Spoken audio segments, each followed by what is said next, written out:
chapelet de combat. Son origine. Durant la Première Guerre mondiale, l'armée américaine a fait distribuer des chapelets aux soldats. Beaucoup attribuèrent leur vie sauvée grâce au chapelet de combat. Ce modèle que vous voyez en image est une création réalisée dans l'esprit des chapelets de combat qui furent utilisés durant les deux premières guerres mondiales. Il est lourd avec la médaille miraculeuse au centre, la médaille de Saint-Benoît et la croix du pardon. Le chapelet de combat est le seul chapelet qui soit source d'indulgence lorsque l'on embrasse la croix. Cette croix est tout à fait particulière, car une indulgence y est attachée. En effet, l'indulgence prononcée pour la croix du pardon en 1905 est encore valable aujourd'hui. Pourtant, cette croix du pardon n'est pas connue des catholiques, encore moins des catholiques francophones. L'indulgence signifie à l'origine la bonté ou la faveur. En latin, cela se traduit aussi par la remise d'un impôt ou d'une dette. Sous le droit romain, on a utilisé le mot indulgence pour exprimer la sortie de prison ou la fin d'une punition. Ici, l'indulgence est une remise des peines liées au péché qui a été pardonné. Conditions pour recevoir l'indulgence. Premièrement, quiconque portera sur lui la croix du pardon pourra recevoir une indulgence. Deuxièmement, pour cela, il faudra dévotement embrasser la croix du pardon et l'indulgence sera obtenue. Troisièmement, il sera bon de dire l'invocation suivante en embrassant la croix du pardon. Père, pardonne mes offenses comme je pardonne aussi à ceux qui m'ont offensé. Et aussi demander à Notre-Dame d'intercéder pour le pardon de nos péchés. Quatrièmement, quiconque habituellement dévot de la croix du pardon qui accomplira les conditions nécessaires de confession et de la Sainte Communion peut gagner une indulgence plénière aux fêtes suivantes. La fête du précieux sang de notre Seigneur, 1er juillet, la fête de la Croix Glorieuse, 14 septembre, le Vendredi Saint, la fête de l'Immaculée Conception, le 8 décembre, et la fête de Notre-Dame des Sept Douleurs, le 15 septembre. Cinquièmement, quiconque au moment de la mort, contrit de cœur et dans l'impossibilité de recevoir le sacrement des malades, embrassera la croix du pardon et demandera sincèrement pardon à Dieu pour ses péchés et pardonnera aux hommes, gagnera l'indulgence plénière. Allons plus loin. L'abbé Lehmann, préfet de la Congrégation des Indulgences Sacrées en 1905, écrit aux fidèles : à ceux qui embrassent dévotement la croix du pardon et gagnent ces indulgences précieuses, je recommande d'avoir en vue les intentions suivantes. Témoigner de son amour pour notre Seigneur et pour la Sainte Vierge, prier pour la rémission des péchés, prier pour la délivrance des âmes du purgatoire, prier pour le retour des nations à la foi, prier pour l'unité des chrétiens et la réconciliation des membres de l'Église catholique. Par un autre texte pontifical du 14 novembre 1905, Sa Sainteté le pape Pie X a déclaré que l'indulgence attachée au crucifix du pardon est applicable aux âmes du purgatoire. Le diable est furieux de cette dévotion. Lors de la première impression de la prière Auguste Reine des Cieux par l'abbé Sestac en 1912, les presses se brisèrent. Ici, nous avons eu un phénomène un peu identique. Nous avons fait fabriquer un moule en acier pour la réalisation des croix du pardon. Celui-ci est notamment prévu pour durer 10 à 15 ans. Or, après avoir fait les 200 premières croix du pardon, le moule en acier s'est brisé. C'est clairement un combat spirituel. Le diable est furieux de l'arrivée de la croix du pardon, source d'indulgence en France. C'est pourquoi nous avons demandé une armée de prières autour de la fabrication du deuxième moule, afin de pouvoir diffuser largement la croix du pardon qui va participer à ravir des milliers d'âmes aux démons.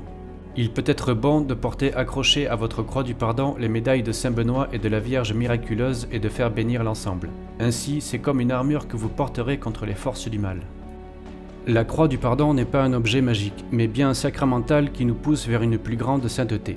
Je n'obtiens pas le pardon de mes péchés juste en embrassant la croix, mais il est nécessaire de remplir avec foi les conditions expliquées ci-dessous. C'est par la foi que nous sommes sauvés. Il faut avoir une vraie démarche du cœur et un véritable amour de Dieu et de Notre-Dame. Cela peut être un cadeau extraordinaire si vous êtes en contact avec une personne en fin de vie. C'est un moyen puissant pour se préparer à aller au ciel. C'est pourquoi les urgentistes, les pompiers, les infirmières, les médecins ou les militaires sur le terrain gagneraient à porter la croix du pardon pour être un instrument de paix, de conversion et de salut autour d'eux. Mais tous, nous pouvons, au gré de notre histoire, être en contact avec une personne en fin de vie. Un chapelet pour gagner le combat. Bien sûr, vous pouvez l'utiliser comme n'importe quel chapelet pour prier le rosaire. Vous pouvez aussi l'utiliser pour prier le Seigneur dans les situations difficiles. C'est un chapelet pour demander à Jésus par Marie de triompher des situations difficiles. Pour cela, il suffit d'intégrer vos demandes spécifiques au cœur de chaque Ave Maria. Exemple. Je vous salue Marie, pleine de grâce. Le Seigneur est avec vous et Jésus, donc là vous spécifiez votre demande, Jésus qui me guérit donc d'une maladie, ou sinon, Jésus qui me libère d'un péché, d'une addiction, quelque chose comme ça. Et ensuite, vous terminez votre Ave Maria. Sainte Marie, Mère de Dieu, priez pour nous pauvres pécheurs, maintenant et à l'heure de notre mort, ainsi soit-il. La médaille de Saint-Benoît, un sacramental qu'il faut remettre à l'honneur. Origine, c'est un sacramental très ancien, puissant contre le diable et approuvé par l'Église catholique. Description.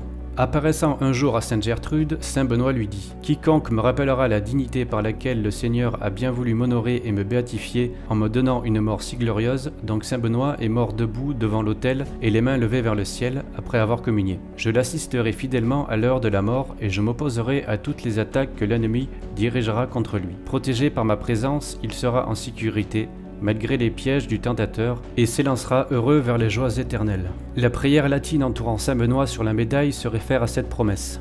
Durant toute sa vie, Saint Benoît eut une grande vénération pour la Sainte Croix, non seulement dans le but de vaincre ses propres tentations, parfois très violentes, mais encore pour anéantir de façon merveilleuse les mauvaises intentions et les artifices du démon, dont il est fait mention dans le 2e livre des Dialogues de Saint Grégoire le Grand. De son vivant, Saint Benoît fut en butte aux persécutions. Un jour, on voulut le tuer en lui présentant une coupe de vin empoisonnée. Mais, au signe de la croix, signe de vie que le saint traça sur la coupe de mort, cette dernière vola en éclats. La vertu de la médaille de Saint Benoît réside dans l'invocation du Christ par l'intercession de Saint Benoît. Elle donne une protection particulière contre les attaques du démon, les tentations de toute nature et les maladies. On peut porter la médaille sur soi ou la fixer sur la porte des maisons et des étables ou dans sa voiture. On évitera naturellement d'attacher une valeur spiritueuse à la possession de la médaille ou de la croix. Il ne suffit pas de la porter ou de la mettre dans un endroit que l'on veut protéger. Il faut avant tout vouloir conformer sa propre vie à l'Évangile et aux enseignements de Saint Benoît qui sont la mise en application de l'Évangile. La médaille doit recevoir une bénédiction spéciale comportant des exorcismes. Les privilèges particuliers attachés à cette bénédiction spéciale sont ceux liés à l'exorcisme, dans le sens où le port de cette médaille donne une grâce particulière pour lutter contre les attaques et les séductions du démon. La triple bénédiction. Il existe une triple bénédiction sur le chapelet de combat à faire bénir par un prêtre. Une bénédiction sur le chapelet, sur la médaille de Saint Benoît et sur la médaille miraculeuse. Bénédiction de la médaille miraculeuse. Dieu notre Père Tout-Puissant et Miséricordieux, qui par les nombreuses apparitions sur la terre de l'Immaculée Vierge Marie avait voulu œuvrer plus efficacement au salut des âmes, nous vous prions de répandre votre bénédiction sur ces médailles, afin que ceux qui les porteront avec piété et dévotion en éprouvent la protection et jouissance de votre miséricorde. Par notre Seigneur Jésus-Christ, votre Fils qui vit et règne avec vous dans l'unité du Saint-Esprit, pour les siècles des siècles, ainsi soit-il.